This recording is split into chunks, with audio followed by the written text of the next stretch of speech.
Hi everyone and welcome to another episode of Geordie Pride. Today we've got a wonderful guest called Dan Westwood.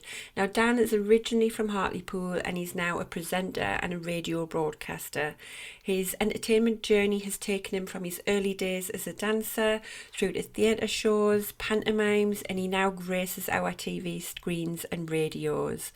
However, Dan is not just an entertainer, he is also a very passionate ambassador for charities like Mind and Men Walk Talk, and he is so dedicated to supporting men and opening up about their emotions and combating the stigma that unfortunately still surrounds mental health today. In our chat, we're going to explore how Dan stays connected to his Northeastern roots all the way from Manchester, his recommendations for those breaking into broadcasting, his dream interviewees, and why embracing his Northeast accent has actually shaped his broadcasting experiences. So grab yourself a cuppa and let's welcome Dan to Geordie Pride.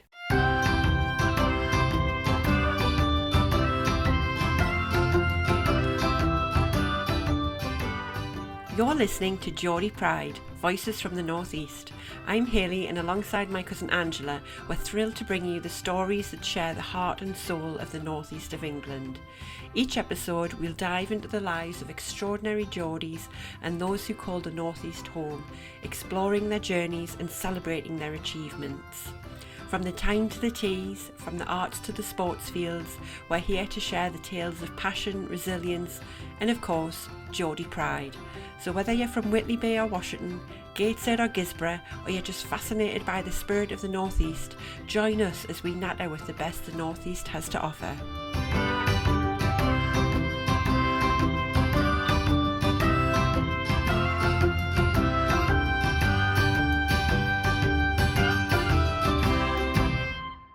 Dan, welcome to Geordie Pride and thank you so much for joining us today. You're very welcome. Thank you for having me. Thanks for asking me, to come on board. It's nice. It's lovely to see you guys. Oh, our pleasure. So before we dive into your kind of professional journey and what you do, tell us about the roots in the Northeast, where you come from. Right. Okay. Yeah. So I'm originally from a town. It's classed as Teesside, Hartlepool. So people maybe listening to this outside of Newcastle or unfamiliar with the Northeast. So yeah, I would say in between Middlesbrough and on the way to maybe Sunderland, I would say. So Hartlepool. Yeah. So that's where I grew up originally. Lived in London and Manchester since then. So yeah, I'll always come back to the Northeast for work and things. But yeah, that's where I'm originally from. And where do you live now? Manchester. Manchester, yeah. So it's not far from me. Like I'm up here quite a lot because of the BBC, the Northeast and the BBC. So that it's between the two, the best of both, shall we say? Yeah. Do you want to tell us a little bit about yourself, Dan, and what you do day to day and how you got into it? Yeah. So I guess you could say I'm a TV presenter and a broadcaster in radio. I'm also quite a very proud mental health campaigner and ambassador. In a nutshell, I have danced previously, but I don't really do that anymore now. So it's mainly just within TV, radio, or theatre now and again. Like I've done a lot of theatre shows and stage shows and panto and stuff. And then the flip side of that, I do a lot of campaigning for mental health awareness, in particular men, which I think is what very, very much needed. We get a bad stick not speaking out. Certainly at the moment and maybe after lockdown and things like that, where it's kind of rife and the suicide rate in general has gone through the roof. But I think it's the numbers are quite high in men because we don't really speak out about things. And I'm part of that as well because I've suffered myself. But I always say to people, the irony with me is I speak for a living, but I couldn't ask for help, which is a fun thing for me to say now. But then it's a passion of mine that, I'll still carry on and I campaign now to get people to speak out, and always check in on people. I think it's always difficult for men to speak out, isn't it? I think women generally chat about lots of different things, but men don't. I mean, we've probably been, brought up like that. I don't know whether it's. I've had so many questions. Obviously, I've spoken on it on loads of platforms, and it's very public. With anxiety and my struggles with anxiety, which I think again we need to. I'll always talk about it because then when I'm struggling, people kind of know. So it's out there. But I don't know whether it is where you've been brought up, whether it's a Northeast thing, whether it's a working class background thing. But yeah, we as men get a really bad stick for not speaking out and, you know, maybe talking about our emotions, or if we're upset or stressed about things, which it's a long fight, but, you know, we got to, if I can do one thing, we can change a little bit about that, you know, whether it's in schools or different outlets like this, you know, and get the word out and things like that. And being an ambassador and patron for different charities, I think it's the one thing I can do with my job, you know, on the side of it, and a good thing about with having a little profile. Yeah. So what got you into that, Dan? Like in the first place? How did you become an ambassador? Mainly because of my job, and obviously because I spoke out about my own struggles, really, and then obviously the two came hand in hand. And you know, when you work in telly and broadcasting and stuff, people want like maybe a voice or a familiar face to maybe come on board as an ambassador. Also, I'm quite passionate about it, you know, obviously because there's a deep rooted, you know, it's not something that I'm just campaigning and I've got experience in this, you know. So it's kind of, I also know how bad it is, you know, when people are struggling, you know, to come out of it the other side, and it comes in waves and things like that. So, and I also know how easy it is to hide it. So you can spot the signs in people, really. So just that, and it became a passion thing. I was approached by a charity called Mind, which I think probably everyone will know, really. So I'm an ambassador for them, and then it's just went on to whole different things, you know. Men Walk Talk, I'm an ambassador for them, and a patron for an ASON. So it's all wrapped up in all these different charities. And I've just recently, the last couple of years, done a lot of work with ZSA, which is Zero Suicide Alliance. And in a nutshell, they provide free training from the NHS for anyone really to spot the signs of someone struggling, you know, because it's always really awkward, isn't it? You never know. It's one thing someone opening up to you about whether it's a partner, you know, in your case, ladies, like it could be a brother or someone like that, you know what I mean? Different things like that, or a partner, someone at work, or it's one thing it takes guts for them to open up, but it's then put on us for like, oh, I don't know what to say. Am I going to say the right thing? Am I going to make them feel worse? Or in the other case of them maybe not speaking about it, you may be looking at, you know, different behavioral traits. Have they gone quiet? They're not responding to my messages. They haven't come to work as much, you know, different things like that. So they offer that, and it's great. I always say it's like 20 minutes online, and it's open for anyone can do it. And there's loads of different trainings. There's one for veterans. There's one for taxi cab drivers, because obviously you don't think how many people they could. The person that they're speaking to, that taxi driver, could be the last person they meet. You know, we all see it on TV. Do you know what I mean? Where it's like someone on a bridge, or and you know, you've walked past and you think, oh, I maybe should go back and ask how they are. And I know that's televised and things like that, but just things like that, really, you know, and different things. I'm championing that really because it's really, you know, and it's also free from the NHS. They do really good things, Zero Suicide, and it's their champion and their main aim is to get this suicide numbers down, you know, by us talking and getting that equipment out there for, you know, even just the, you know, like I said, knowing what to say, you know, and maybe asking if someone's okay, and then maybe we all do it, don't we? When are you okay? Yeah, I'm fine. But then asking again, and you know, different things. And in turn, it's me speaking about my struggles and stuff like this, and even on outlets like this, it's opened up, you know, a lot of people around me that didn't know I was struggling to maybe contact me. The same as the flip side of it, you know, people that I work with and things like that, they've since opened up to me. You know what I mean? I have a very good knit family and friends that help me, and I have a really, you know, a really close gaggle. I mean, like gaggle of like 2 or 3 people that you go to and things like that, and they know. Certainly, a really good friend of mine, Key, he knows, he can like literally sense when I'm, you know, down. I've got lovely people like him to thank for that, you know what I mean? Like, and that in turn keeps me doing what I want to do, you know what I mean? Because you're happy, and then I can go to work, because I've done the stages of presenting where, you know, and being an actor as well, we can easily hide and mask our feelings, you know. And I think men do that really well, but I think it's because we've had to, you know. Yeah, it's like British stiff upper lip, isn't it? It's like, oh, you've got to get on with things, and you're fine, and don't cry. Yeah. Well, it's seen as like a, you know, going into all that, and it's seen as like a masculine thing, and it's kind of, it borders toxic masculinity, you know, like back in the day, like generation thing, the man was the head of the family, the provider, you're the support, the strength, you know what I mean? But obviously all that's changed now.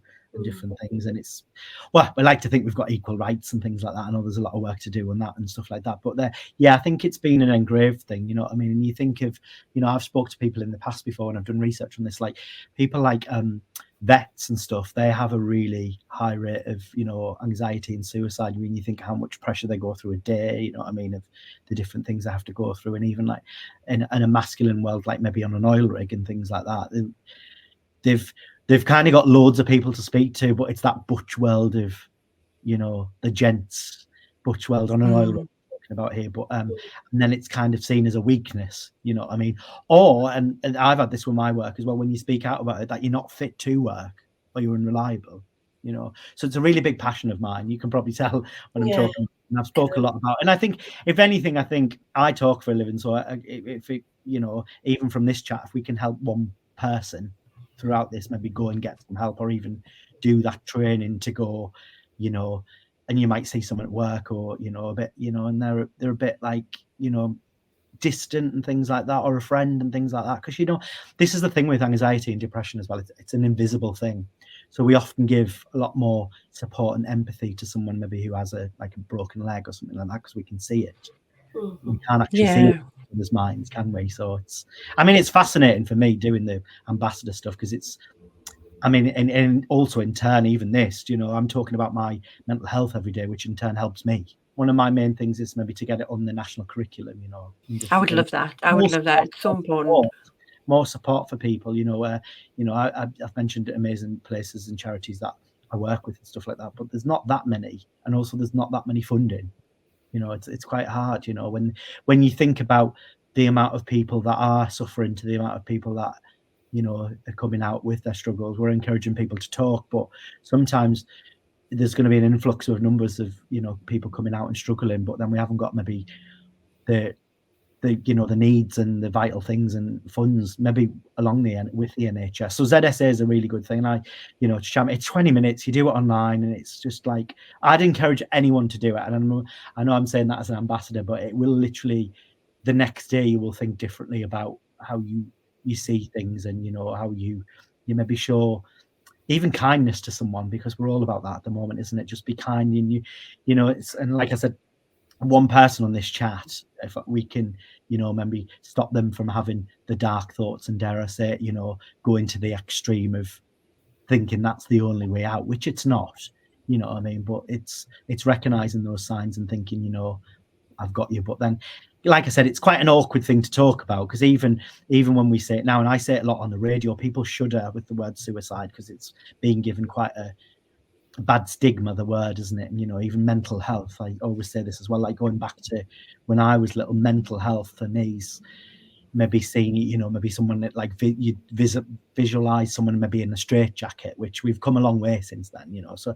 I think I believe it anyway, but it's maybe because I do what I do for a living, but I think talking's the best thing anyway, you know. If we can talk about things, it's you always, and we as Northerners, don't we, talking in a cup of tea or a cup of coffee or a brew, you know, I think anything's sorted, or you automatically feel better when you've had a talk, whether it's someone maybe that, you know, or even, you know, I say a counsellor and a therapist, and I'm quite open about that. You always feel great, you know, talking about that and going, right, this is where I need to pull back on things like this. But like I said, I've got an amazing support system of like a couple of people that I'm really, really close to, and you know, they're my rocks, really. So I applaud people like that, which again is what you need, really. But then you can always automatically become one of these rocks of someone, maybe when you've done the training, because you'll know more about it, and you'll know maybe, you know, the right or wrong things to say to someone, you know. Yeah, I always say it's like, never underestimate just chatting to someone, and like you say, sitting down with a cup of tea and just having a natter and asking them seriously, like, what's going on with you, like just tell us how you're feeling, and be honest. I mean, I'm quite a chatty person anyway, as you probably realise, and I don't know if that's because I'm from the Northeast, but I'm a person, and like if I'm in a coffee shop and I like someone's jumper or shoes, I'll probably tell them. But something as little as that can change someone's day, you know what I mean? And literally, you don't know how their day's going or what's happening in their mind, you know what I mean? And it could, if anything, I always say, you know, kindness costs nothing, really, does it? Whether you mean it or not, you know, you can say it's better than saying a nasty thing or writing something nasty online or things like that. I mean, it can change someone's life just as much, and their day rather, just as much as a bad comment can, really. Oh yeah, definitely. And unfortunately, I've had a male friend commit suicide, and I'm very open about the fact that I've been suicidal in the past as well. I've had 2 experiences in the past, and same as you, Dan, I like to just talk about it, and I like to even just say the word. Yeah. It normalizes it, doesn't it, really? I think it normalizes it. And, the fun, not that, well, I don't know if funny is the right word. The funny thing is, everyone's going through something like this, I mean? It's good. We don't know that people are because we don't talk about it. You know what I mean? So as soon as we start talking about things, I know I always say we've got maybe COVID or the lockdown to thank for, because mental health was then projected to the forefront of the news and, papers and things like that. So that people, and also as well, people who were struggling with mental health and COVID and stuff, they knew how to deal with it, and also people who maybe haven't suffered with their mental health kind of realize that, it affects kind of a lot of us.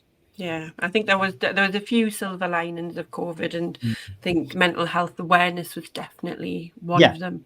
100%. Yeah, I do think it's a generation thing. I mean, we've got I won't even go into the social media thing now with the generation, because that's another wormhole. You know what I mean? I've publicly said platforms and even on the BBC and stuff, I do think social media has a lot to contribute with the way people's mental health has declined, because they don't speak about stuff. And also as well, sadly, even just you look at maybe bullying and things like that. When I was at school, people who were sadly bullied, it happened at school, but now it happens at home because there are things inside, chat, things like that. So you can't get away from it. So I do think social media, but then I think we've got, again, we've got to protect our own mental health, but then we've also got a thing again with ourselves to know when maybe to come off social media. I have breaks now and again from it, you know what I mean? Because I do think you do just have nights where you're just scrolling and comparing yourself and things like that. But also maybe adults and stuff, parents and guardians, where you just think you should maybe monitor what kids are looking at and different things like that, because you just never know, do you? You just never know. Terrifies me.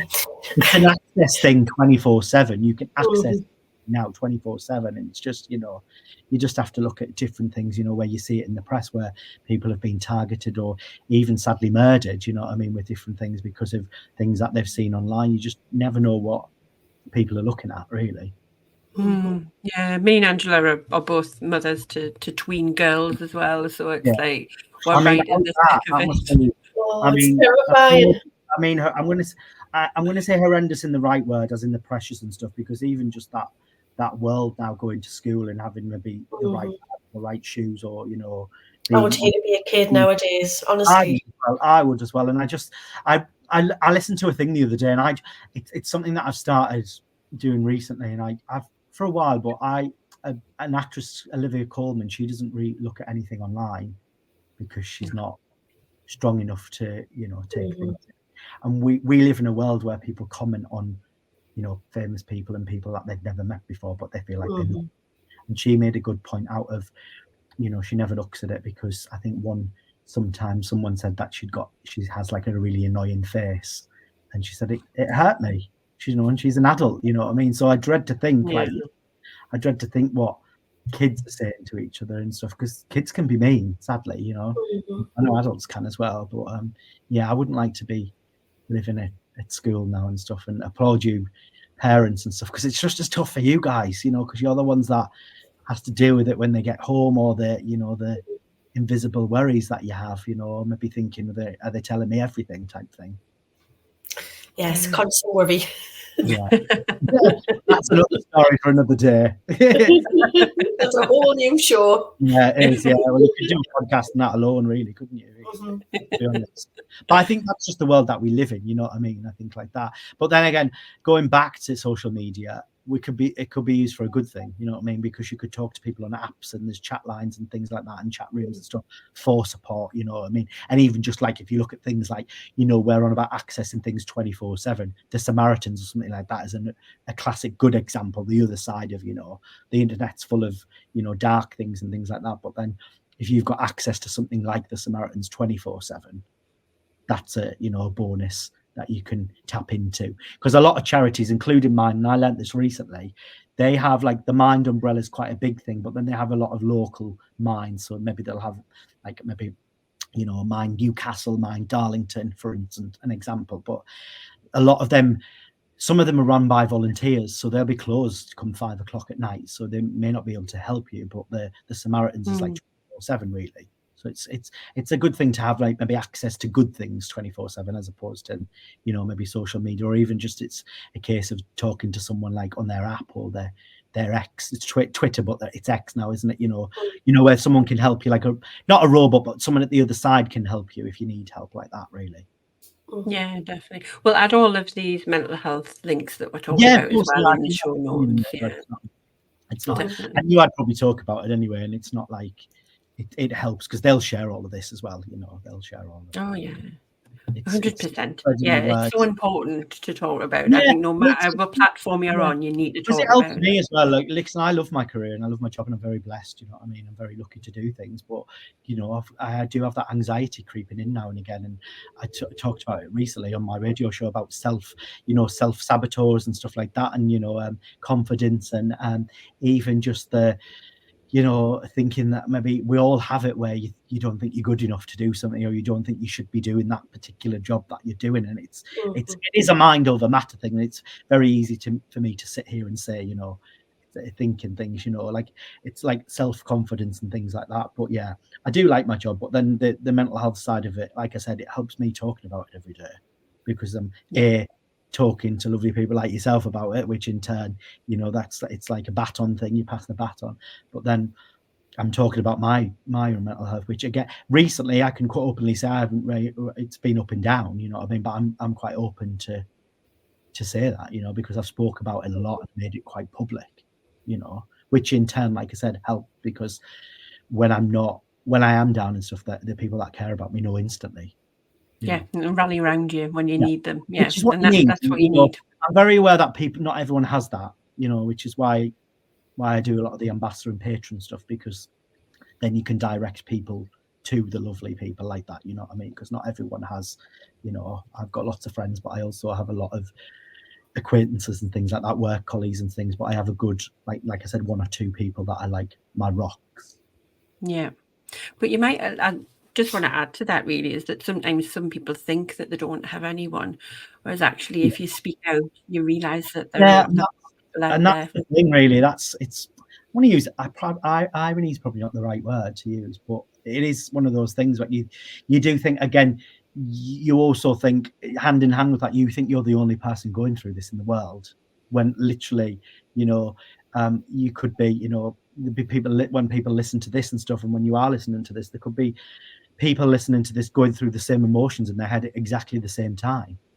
You know what I mean? There's people, there could be wherever you live, the people be in your street, your next door neighbours, your work colleagues, someone who sit next to you opposite your desk. I've worked with people where, because I've spoke out, like I said, I had a director a few years ago come over to me in rehearsals, and he said, I just want to thank you for what you're speaking about, because I've learned that I've been struggling as well. And, you know, it's just a talking thing, really. So yeah, ripple effect. You feel you're on your own, but you're not. You know what I mean? Even when you're going through those phases of loneliness, and I always say, because I suffer from panic attacks as well, but I always say the feelings that you're feeling right now will pass, because they've passed before, and maybe the panic attacks.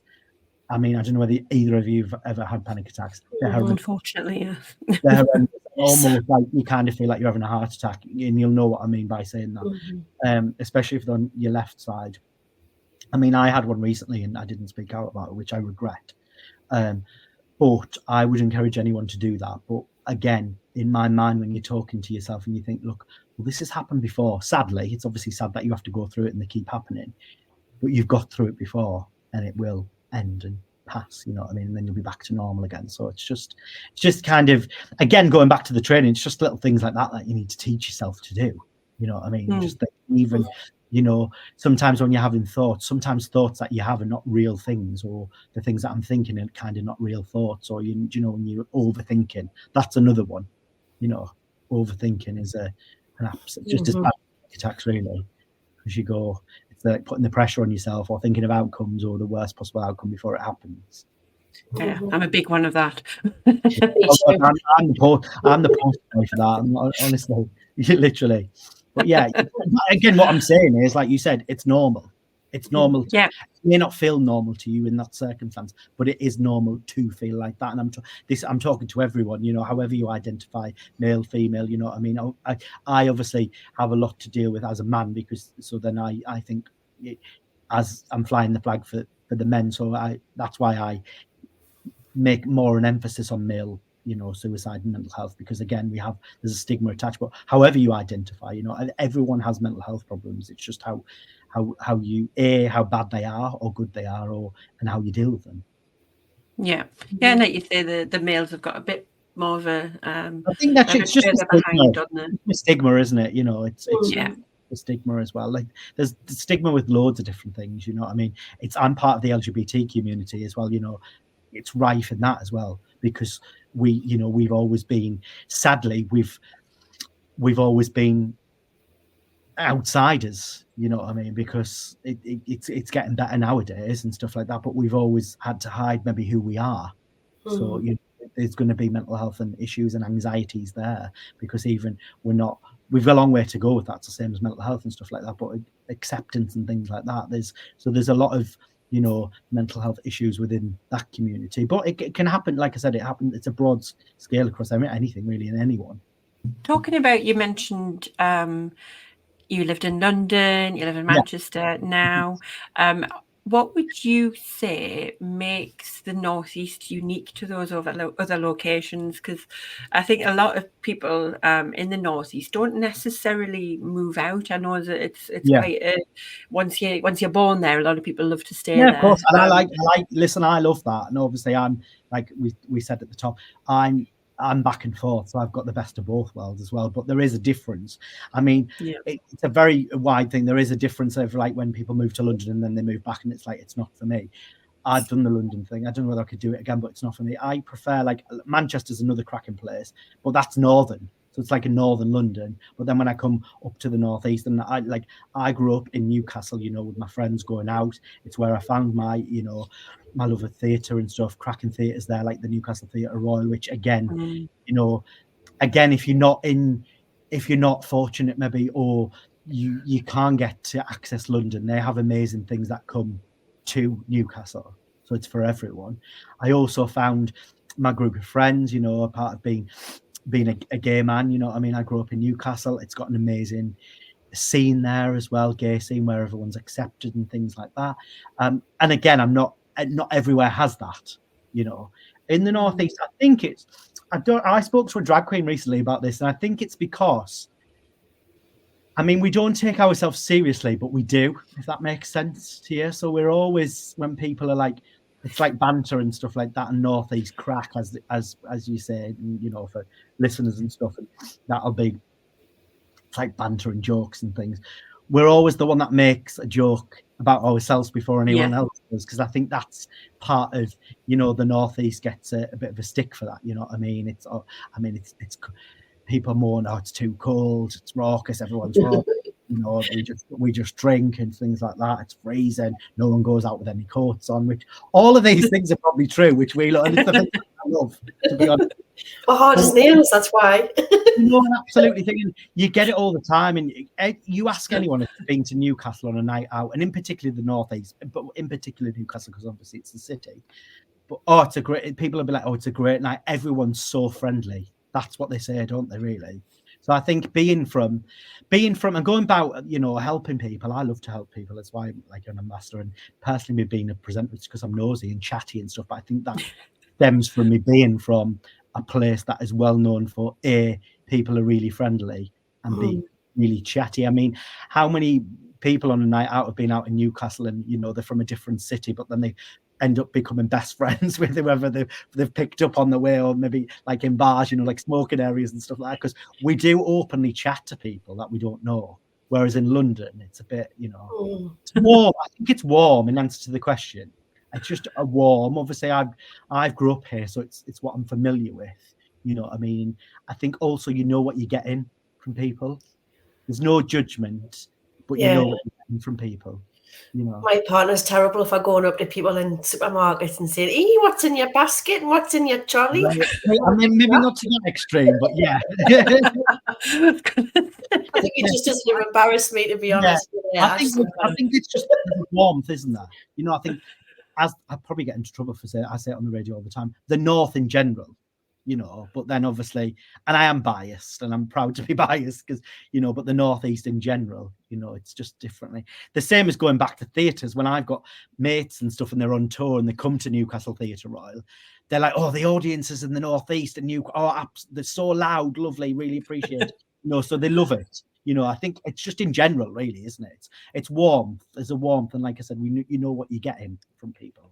That's a lovely way to say it, actually, because we've done a few of these interviews now, and it's like the one thing that keeps coming out is the personality and the friendliness, and I think warmth is a really lovely way to put it, actually, because it is just that caring nature, that grit and determination, but God would know how to have a laugh and take a piss out of us. Absolutely, yeah. But I think like I said, we're the first to make the joke before anyone else does, because I think that's it's the wit and it's working class and all that. I mean, so they've had to, different things. And Northerners, we've had a lot to go through. So and going back to people's struggles and stuff.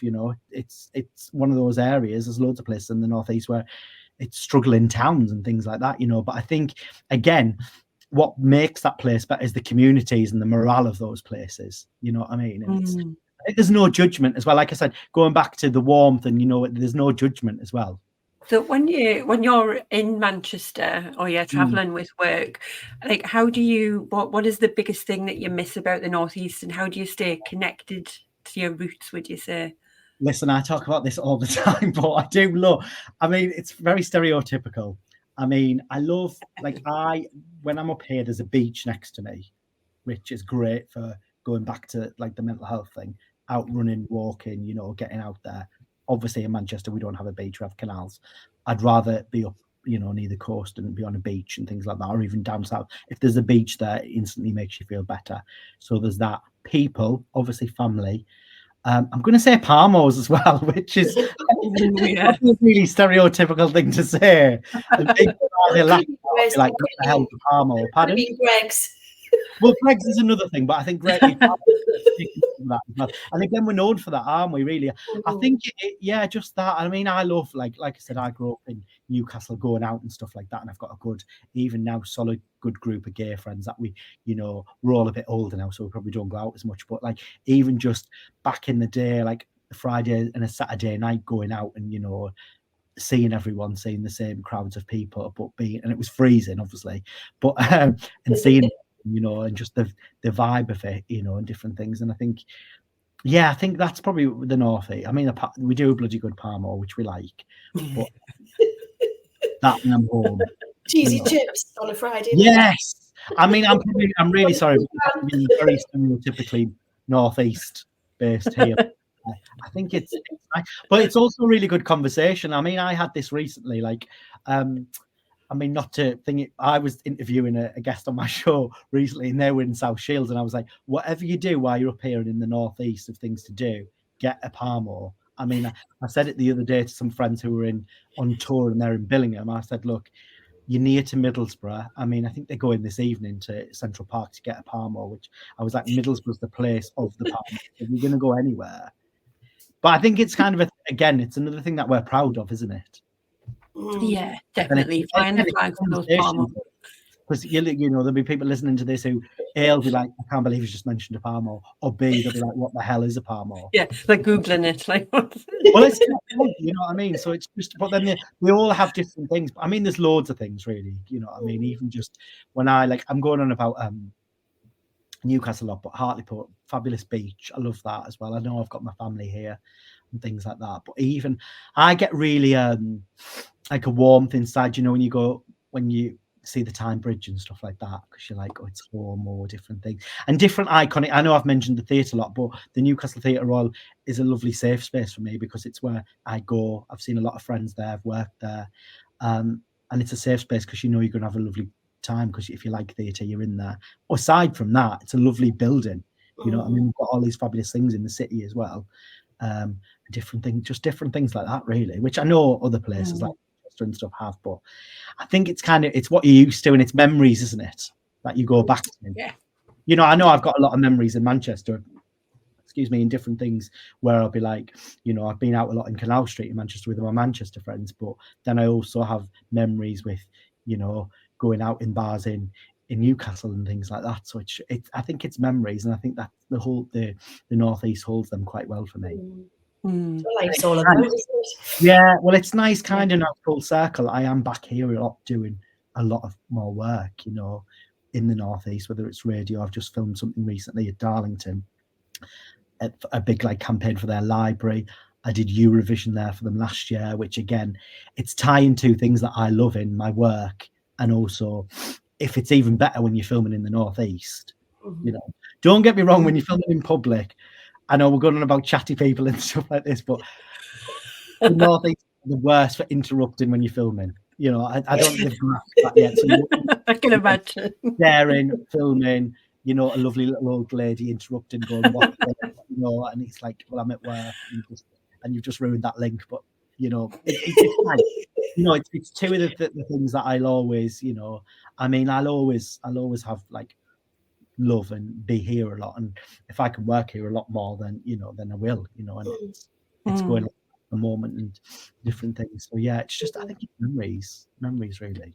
Yeah, definitely. I think you mentioned there you've done so many wonderful things in your broadcasting career. Have you got anything that what are your favorite moments? And then I suppose as an add-on to that as well, like how did you feel as though being from the north helped you in your broadcasting career? Or did it hinder you? Like, did you struggle more because you were from yes the north? and no, really. And a lot of people, there's a lot of people would say, you know, I mean, obviously I work on a few stations, obviously some in the Northeast and some outside of the Northeast nationally, where I think the breakfast show that I do, I'm the only non-Midlands person on the airwaves, which, you know, could be a good thing or could be a bad thing, in that people either warm to your accent or, you know, or maybe don't understand it. But whereas in the Northeast, it's seen as I've recently just learned, you know, like me doing more stuff for the BBC and things like that. If I'm going to do it, I might as well do it where I'm from, because people, they're going to understand you, and it's the warmth and the familiarness of it, you know what I mean? So different things like that. But I have spoke to a few people and things like that, whereas like broadcasters and stuff, and very well-known presenters and stuff, where it's hindered them, you know, if they've worked maybe for the BBC or newsreaders and stuff like that, and they don't want that accent. But then on the other side, as I think we said this, it's a warm accent, whether you know it or not. So then people instantly feel like they know you, and they're comfortable within that accent. You know what I mean? They always have it. People are, if you ask so many people, I mean, I'm specifically saying Geordie now, but if you ask people their favourite accent, I bet you Geordie will be in maybe the top 5 or 3 answers, because everyone loves it. You know, it's warm for the Northeast, you know, because it's warm. But then, and even just if you look at telly and stuff, they always like, if you look at castings and reality things, like maybe Big Brother, they'll always have a Geordie in there or someone from the Northeast, because it's an area that we celebrate. I mean, not hindered as much, but you're learning to love your accent a bit more. But then with my job, I'll get like a brief, and they'll be like, we want a really, I mean, I get it a lot recently, and it's something that I've had to get my head around. They'll want like a really warm northern camp voice, that, you know, and they'll say that in a breakdown of things. So it's getting used to that. Or they'll, you know, I've lost jobs before where they're like, we want northern, but not specific. Like northern's a big thing, really, isn't it? You know, it could be Manchester northern, it could be Yorkshire northern, but like, I think we always pick people to the post, because I think it is one of those familiar accents, you know, that people know and love. So yeah, I think it's just getting anything, like I said, anything I do in the Northeast. I mean, like I touched upon Eurovision, that is probably a highlight, because it was Eurovision, it was for the BBC, and also it was in Darlington, which I've done a lot for them as well, and like working in Darlington, Newcastle, Middlesbrough, wherever in the Northeast is always special. But when it's a job where you think, I'm really lucky to have this job. At first I thought it was a wind up, but it's one of those when you're enjoying it, and also just lovely teams around you. I love my job and I love working with nice teams. I say, and a lot of people say this in TV and radio and don't mean it, but I like to, like, I've recently worked with a really nice cameraman that I know, and I know I'll always have a good time with him. It'll be really chilled and easy on set, no matter how much dialogue or we've got to go. Whether we were filming recently in Darlington Library, which is quite tricky in a library because you're meant to be quiet, but then when the public are there and different things in the Northeast, I don't know what it is, but when people see a camera, you either get people whistling, and different things, those things, isn't it? But I knew, going back to the point I was making, him as a cameraman, he's from the Northeast. I don't know whether it's a bias thing, but you're automatically, I'm in good hands, So anything, don't get me wrong, I don't want to tie myself down and say I don't want to do any work outside the Northeast, but it's always a plus when you're home, because it's also going back on I'm not very good at looking back on different things that I've done, and it's always when like people like yourselves ask, it makes you stop back and think, God, I've actually done quite a lot of stuff, and I am blessed, I know that, you know what I mean, but you automatically think, gosh, I've done a lot. I know quite recently in the Northeast, which again I love, so long may it continue. So really. What did you do first, Dan? Was it TV, radio? I grew up with my sister learning to dance, so it was dancing first, and I went to dance college in London. So I went to like a stage school and then a college, so I did that. So it's musical theatre dancing really, and then I did a bit of acting. I say a bit of acting, I still act now, but and then I just fell into presenting, which it's kind of like for a while. And even one of my mum's friends said recently, she said, you know, like in the last couple of years, this is what you're meant to do. Do you know, when you don't really, I mean, don't get me wrong, when I was little, I wanted to be a presenter and stuff like that, when you see kids presenters on the telly and things like that, you know, but getting here, I probably haven't got into the presenting as quick as I probably should have. But now that I'm doing it, you know, when you think, this is for me, this is this, you know, when you're meant to do something and you enjoy it. Yeah. And again, it's lucky. And don't get me wrong, if anyone's listening and they want to get into this, because it is one of those jobs where everyone wants to do it. There's a lot of graft in it. There's a lot behind and stuff. There's a lot, you know, I'm classed as self-employed, so people don't see the whole emails, the no's, the grafts, chasing invoices, which is my favorite.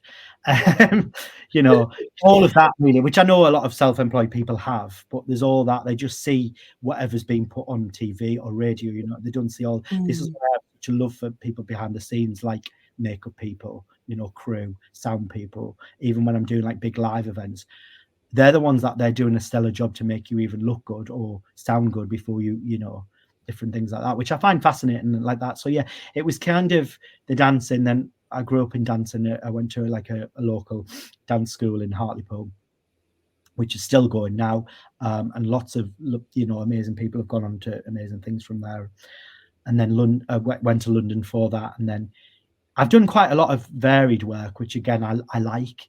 You know, even now as a presenter, I still dip my toe in, and I keep reminding people that I'm still an actor still, or, you know, different things. And recently at the moment, I've just got into like doing lots of voiceover things for adverts and things, which again is lovely, but it's all different. I like to wear like different hats. No day's the same either. That's what I do. You know, be prepared for the hard work and the no's, because it's, you know, but then no day's the same. What do you like to do the best? What's your favourite?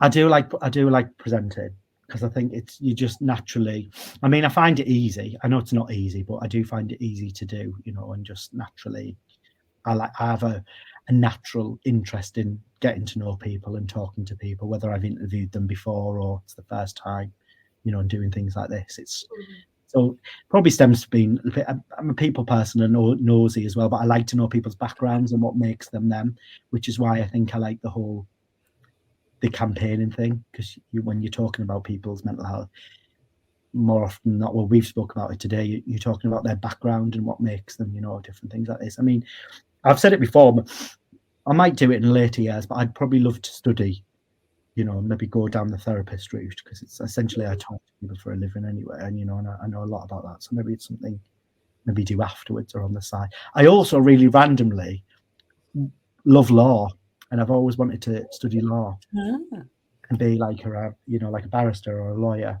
which my friend said to me recently, it's kind of what I'm doing anyway, because you learn a script, don't you? You study your notes and then you go and not perform it. Well, you are performing in court, aren't you, really, and just putting a case towards. So it's just one of those things. But yeah, I think presenting, don't get me wrong, I love acting. I mean, I prefer doing a lot of telly acting rather than theatre. But then there's that live buzz of theatre. But then I like the presenting stuff. I like both. The radio's cool. I've met loads of fantastic guests, interviewing people like that. But then I like doing, maybe, say, for instance, like Eurovision we did. It was a live big event, so a big live audience. But then we had cameras as well for the BBC and stuff there as well. So it was the best of both worlds. So because it's always nice to have a live audience, like maybe when if you're doing prides or things like that, or like festivals, because you're going to get, half the time when you're filming TV stuff, you don't get a response. You just have to presume people are maybe going to nod their head or say yes when you're talking to them on TV, whereas it's a big live audience and there's thousands in front of you. It's great to see, but you'll instantly get a reaction back from them, which is it's good. Live reaction, whether it's a cheer or give us a cheer, different things like that. So yeah, I just like it all, really, to be honest. I mean, I don't even dance anymore now. It's very very public. I've got a love of Strictly Come Dancing, so if that ever happens, you never know. You could be replacing Claudia and Tess one day. Well, no, I'd like to do it. I think I'd like to do dance on it, and go on it and have a go at doing that. Well, I'm not saying that would be brilliant. But yeah, I love a campaign for you, Dan. Pardon? So a campaign that you're going to be on. Absolutely, and if I do get on it, I expect I want you leafleting around the Northeast everywhere. Posted from chip shops. I want everything. But also, I can never, T-shirt. As much as I'd love to, I could never ever replace Claudia Winkelman, because she's one of my heroes in presenting, because I think she's absolutely fabulous. Her brand she's instantly recognisable, and as a presenter, that's kind of what you want. Aside from the fact that she's an icon and everyone loves her, so broadcasters will be like, literally, like, she could present anything and people will watch it because they love her. And that's part of, being a presenter and stuff like that. It's people wanting to buy in what you're selling, and different things. And that's going back to the Northeast, really. I think a lot of people, we'd watch maybe a lot of things because it's filmed in the Northeast. I know I'm a massive viewer fan, but we'd watch a presenter from the Northeast do a show that we maybe not really interested in, just because we like to support our own. When people are down and having hard times, we're behind them, whether it's like a friendly joke, from the football world or different things like that. You just have to look at different, different people on the telly. I think everyone loves the accent, which is good. We've got it. So, it's certainly, I would say it's certainly a unique selling point, like different. I mean, I've had producers like say, oh, it's great, we want more. When I'm in the Northeast, I'll probably speak a lot more broader anyway. I think you just naturally do that. But then also, like for briefing things like that, a lot of people want to buy into, we want a presenter, we want a, I've got a mate of mine, Marcus, so he's the voice of Big Brother, and he's from the Northeast. And when we were talking, because he's been helping me out with some voiceover things at the moment. It's the same for Ant and Dec, really. I think Ant and Dec paved the way for a lot of people, but Marcus, and he probably listened to this actually, because it's from the Northeast. Oh, come on, have you on, Marcus? There you go. I'll put you in. Well, he's getting very busy at the moment because Celebrity Big Brother's coming back, so he'll be sat in talking about like day, whatever it is. But he said the only reason he got the Big Brother gig was because they wanted a regional accent, and the producer who was in charge liked the way he said chickens, and that was it. Oh. Chickens. Chickens a random word, isn't chicken? Well, because they're going to have they had chickens back in the day, didn't they, in the Big Brother house? Oh God, yeah. Yes, the way he said chickens, and he's like, his Northeast accent, that he got a job, and like all these years later, I mean, he's going back to it now. There's another series coming out soon, so it's like just stuff like that. I mean, that's a classic example of people just instantly going, "We'll have you because we like your accent," which I think. Again, we're celebrating the Northeast. That's what it's all about, isn't it, really? I mean, there's lots, don't get me wrong. I don't want people coming for me. There's lots of other fabulous accents out there. But we are biased, and we are going to support our own because it's what we do. Exactly. Yeah. Well, the But show is sometimes, called Geordie Pride. Yeah, exactly. there you go And then. And it's nice to hear as well, because I think we've had a couple of conversations with people where we talk about the negative aspect of the accent, whereas I think hearing a story like that where people are getting Yeah, opportunities they never normally yeah. would because they've got the accent is great. Yeah, and it's always nice to hear a regional voice, or even if it's, you know, Yeah. when I'm like, even when I'm like I mentioned, I'm stood on stage in a lot of prides, you know what I mean? For some when you're and it's representation when you see that on telly, or when you see it, like, you know, he can do it on stage, or he's happy being himself, he's happy being gay and out, you know, queer and proud and stuff like that. I think that's another part of the job. You've got a lot of responsibility, you know what I mean? You're representing people, but you've got a responsibility. But that's what I like, because it was just like, if again, like I said, helping people. But if one person sees me quite happy, you know, on a stage at Pride, having a good time and doing my job and talking to people, it kind of makes you think, oh, maybe I could do that as well, or maybe, you know, maybe me being gay is not a bad thing, and I'll maybe speak to my family and things like that. So there's all different things. The same as I've got like lovely people that I look up to, you know what I mean, in the team, like my close people are friends, like my rock key. He'll love that I've said that. But yeah, supporting and stuff like that. But then I've also got people in telly that I look up to. You know, you mentioned Claudia Winkelman, lovely. You know, people like that. You know, I love people like Roman Kemp on TV, Riley. You know, things like that. You know, Ant and Dec, classic example.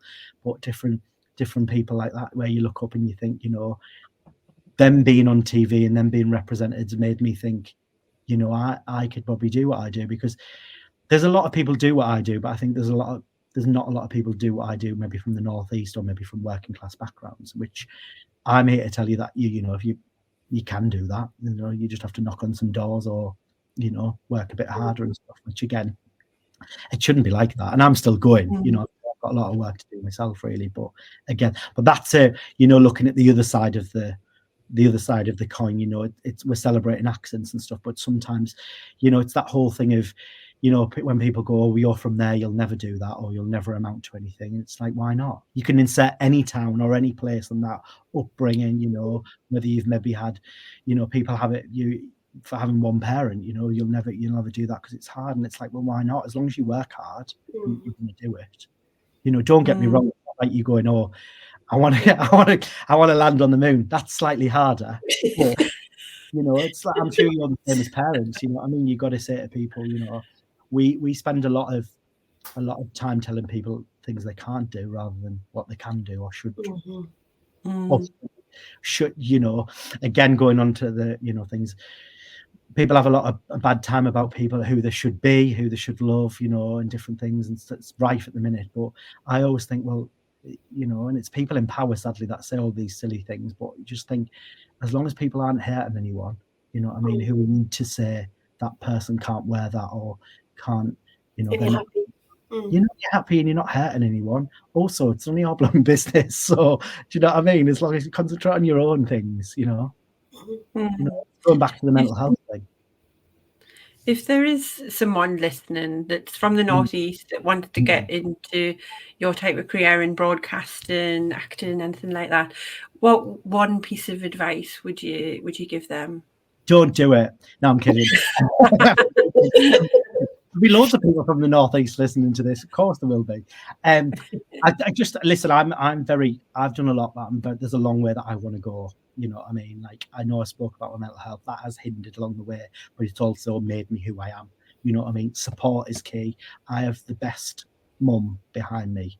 You know, like single mother, the best. You know what I mean? There's no ifs and buts and like different things of wanting to do.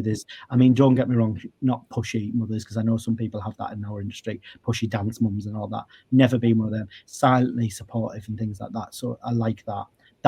And the same with my grandma and granddad, who are not here anymore, but there's that element of the support behind it, you know. And I'm not just talking about financial stuff, because it is, you know, it's trips, auditions, even when you move to London, it's ridiculous, you know, and different things like that. But if it's what you want to do, it's like anything. You could take presenting and replace it with anything. If you wanted to be a chef, if you wanted to do that and you've got a passion, my job now my job's not a job because I enjoy it too much. Like this is classed as work for me talking to you girls, but I've loved it, because it's not and even when I'm, don't get me wrong, there's a lot of train rides and early mornings and different things and no's and emails and admin and all that.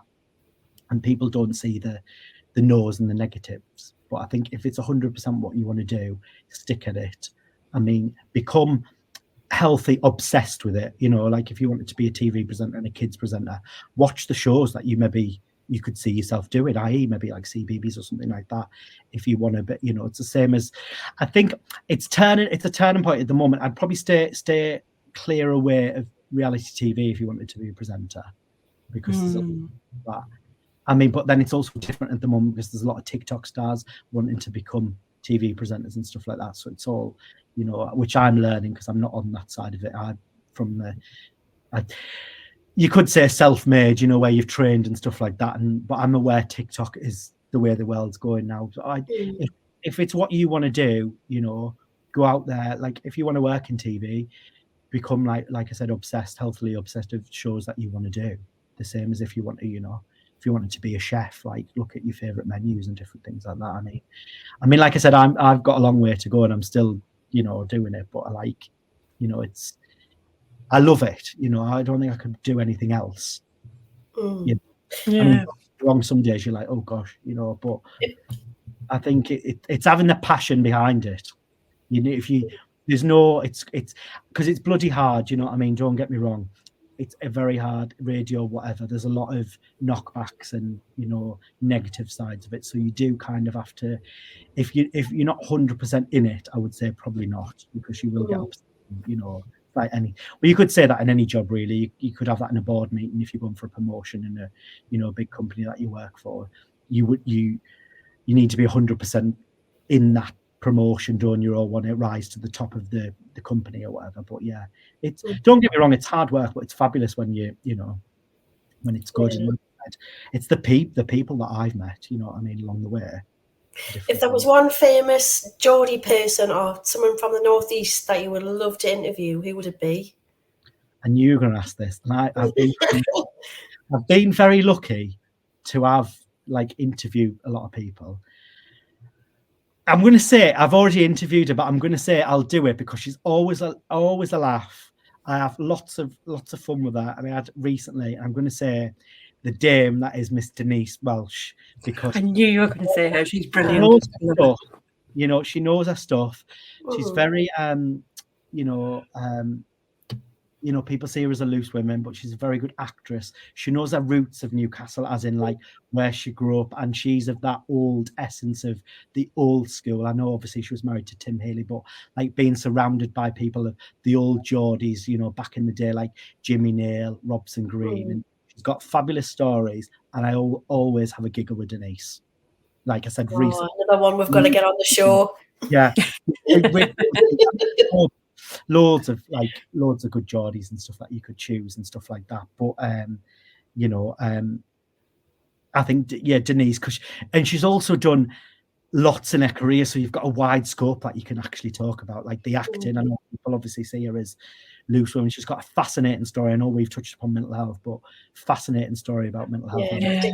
Her book, I've read her book. Yeah, amazing. She's been through it really, but she's also on the other side of it got a cracking personality, and I always have a giggle with her. So Denise Welsh, I'm going to say, yeah. It'd probably be an episode that would last about a good day, I think. Chatting to yeah, Denise. well, we were on a time thing the last time I recently when I interviewed her, because she was on a press thing, so I only got 15 minutes with her.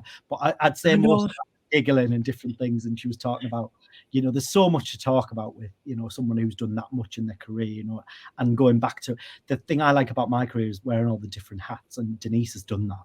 Even if you have a backstory, yeah, not so much on it. You could look at even with Denise as well. She's got there's a lot of angles to where you could obviously talk about depression, addiction, the alcohol and things like that. So there's all life lessons there as well. She adores the Northeast as well, and she adores that theatre aspect of going back. If you were saying to someone what you would think, she grew up in that, setting that theatre company up back in the day with the icons, like I mentioned, like Jimmy Nail and Robson Green, which we automatically look at as Northeast, I'm going to say living legends, aren't they, really? Because we grew up with them on the telly, you know. And yeah, it is bow down. But yeah, she's also one of those people that it's just fascinating. And she's got a story. She has a laugh, you know what I mean? She can have a joke. And, you know, so it's really nice. You know, it's an all-round conversation. It's like this. It's natural. So before we wrap up, Dan, we've got a little quick fire round for you. I love doing stuff like this. So we'll just think of what comes. I do actually like doing stuff like this. I love it. Good. Me too.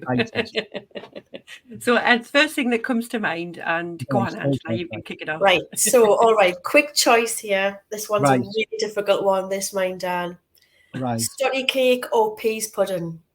Stotty cake. Yes. Next one. What's your favourite Geordie saying or word?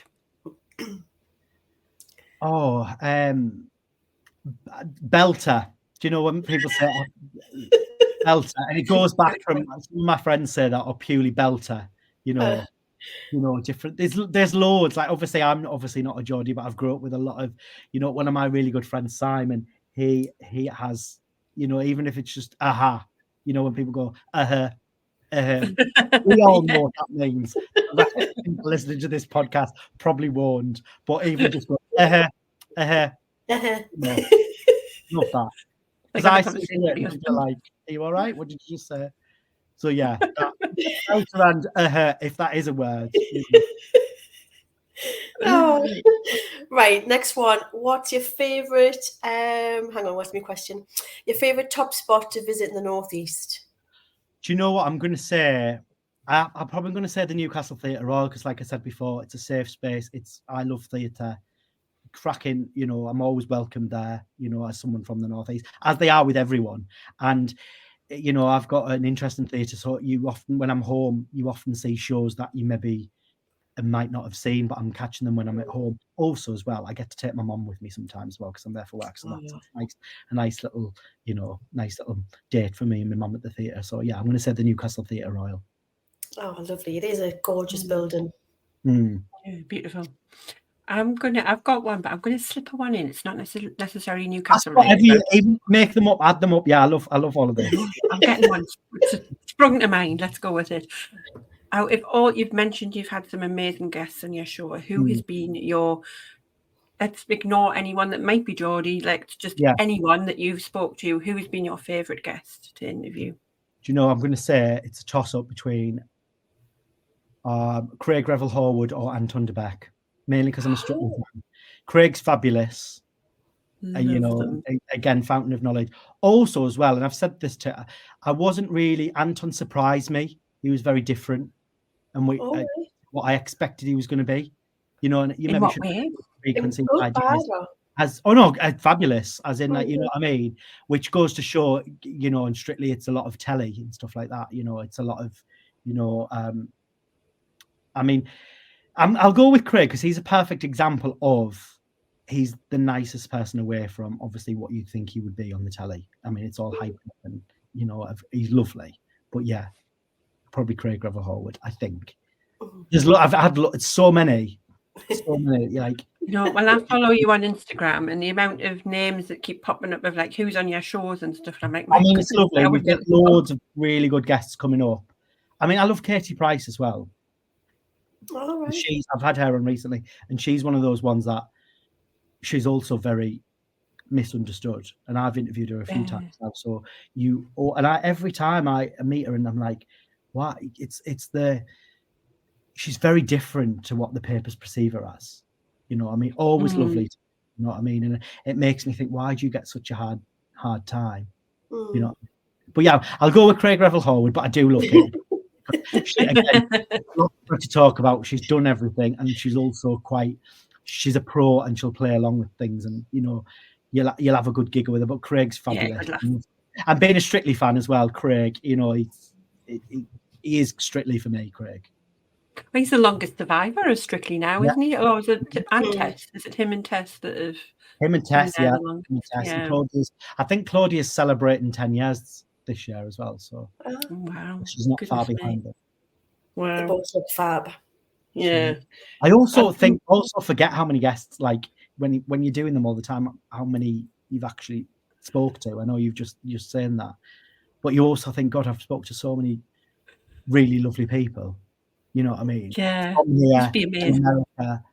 Do you know who else is really lovely as well? And do you know Alan Fletcher? He plays Dr. Carl Kennedy in Neighbours. Oh yes, oh yeah, he's a good musician as well, isn't he? Lovely. He's a lovely man. So I just, you know, it's like I said, I'm talking to them like I'm talking to you now. We have a lovely time, and we just so happen to be on the radio talking about different things, you know. So it's just nice. It's nice, really. Such a diverse range of people as well, which That's is what nice. I want. It's one of the things that I want and I like about my career. You know, I want to. Yeah. I don't really want to. You know, I've had Premier League footballers on, which I'm not really into that, but I found it really fascinating because I'm learning something. You know, same as like chefs and stuff like that. We've had like interior design. We've got some really, really good guests coming up. That's not just to plug the show, but there is some, you know, really good people coming up and different things. You know, we touched upon it like quite recently. I had one of the Real Housewives on, and she was talking about ADHD. So it's different things like that. You know, I mean, I've had like different things that I wouldn't maybe tap into. I had a lovely guest on talking about the menopause, which obviously as a guy we need to be up on that as well. You know, to support people around that. So just it's like a mixed bag. The breakfast show on Gorgeous, which I like. You know, it's all your favorite celebs, you know, mixed in, chefs and things like that, maybe drag queens because people love that. You know, Traitors. I've been really lucky to have some people from the Traitors on, which everyone loves. So yeah, I will go with Craig though, because I did and I've interviewed Craig in person, so I've spent the afternoon with him. You know what I mean? Oh, lovely. So it was nice time. Oh yeah, just pass him a tenner and you can get on the show. Well, we did speak about this, but it doesn't really work. He was like, it doesn't really work like that. Him suggesting who they should be on the show. But yeah, we'll see. We'll campaign. Dan Westwood on the show. Palmos. Well, it kind of helps if you know someone, doesn't it? If you know someone, you're halfway there, really. I guess he's going to recognise me if I'm ever there.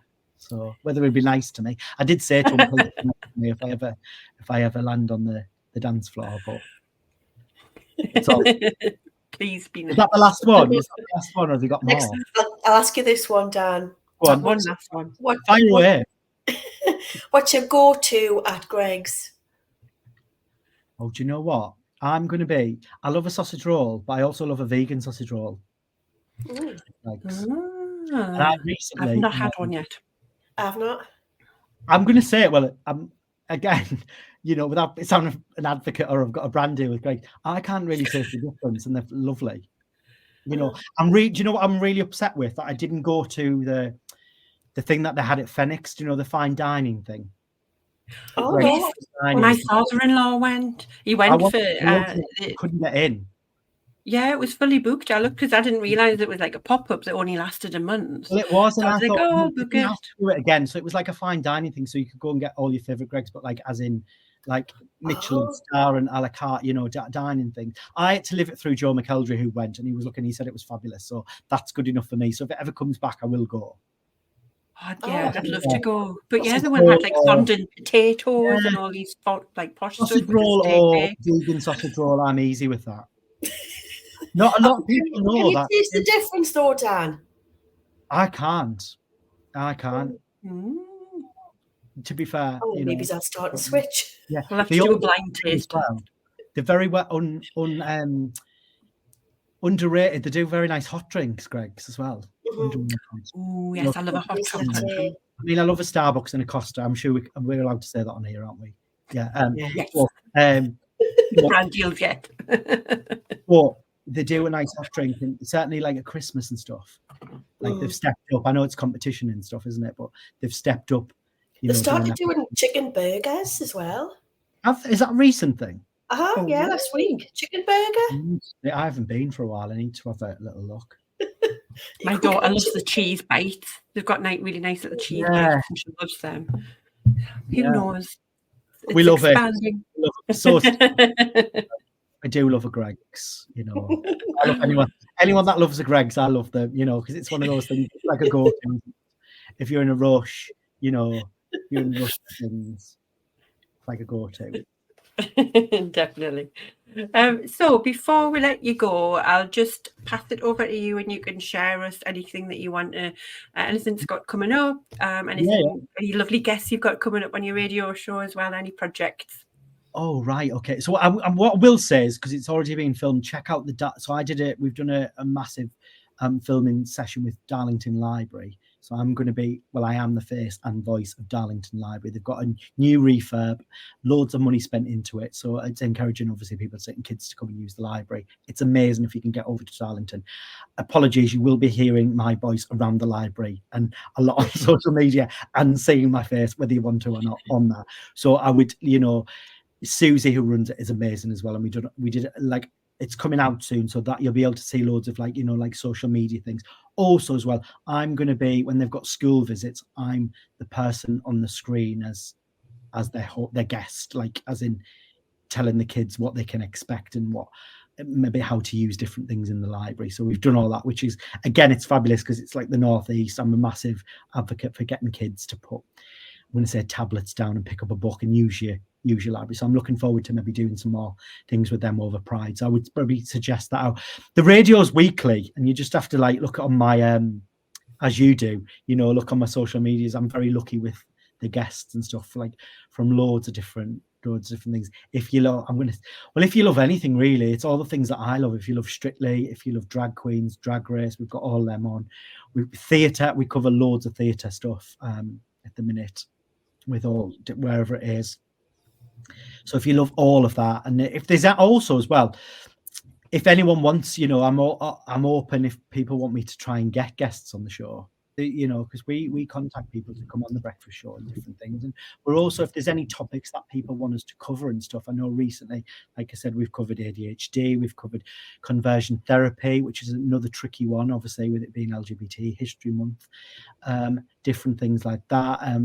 I do a lot of things for being a trans ally as part of the community, so we'll always have stuff on like that, because it's another thing for, if you don't know about something, you can maybe listen to an interview and get something from it, the same as maybe I can when I'm interviewing a professional footballer, because I don't really, aside from different things. So it's good enough for me, but like, it's just as good for me as what I'm trying to say as well. But loads of different things. If there's a guest that you want on, and that's at Gorgeous, obviously, on a Saturday, 7 till 10. And then just have a look at my Instagram, I would say. It's my name backwards, so it's at Westwood Dan. And like you said, it's all work, so there's nothing personal on there, and it'll be like things that I've got coming up, or like you said, guests that, and where you can catch up, because if you have missed the show, you can listen on catch up, but then they're also available on the website as well, Gorgeous Radio website, so you can listen to, if you go on there, there's loads of, the Craig interviews on there. If you can like binge like 15 minutes, like they're like little podcast, little episodes, so that's good. If you don't want to listen to the news or me talking in between, you can just listen to the chats, Brilliant. So I'll add everything into the show notes, and so thank you so much for You're very welcome. joining me and Angela. I've had a lovely chat. I think I could probably chat to you all night. So thank you so much. That's nice quality. That's nice of you to say. You're very welcome.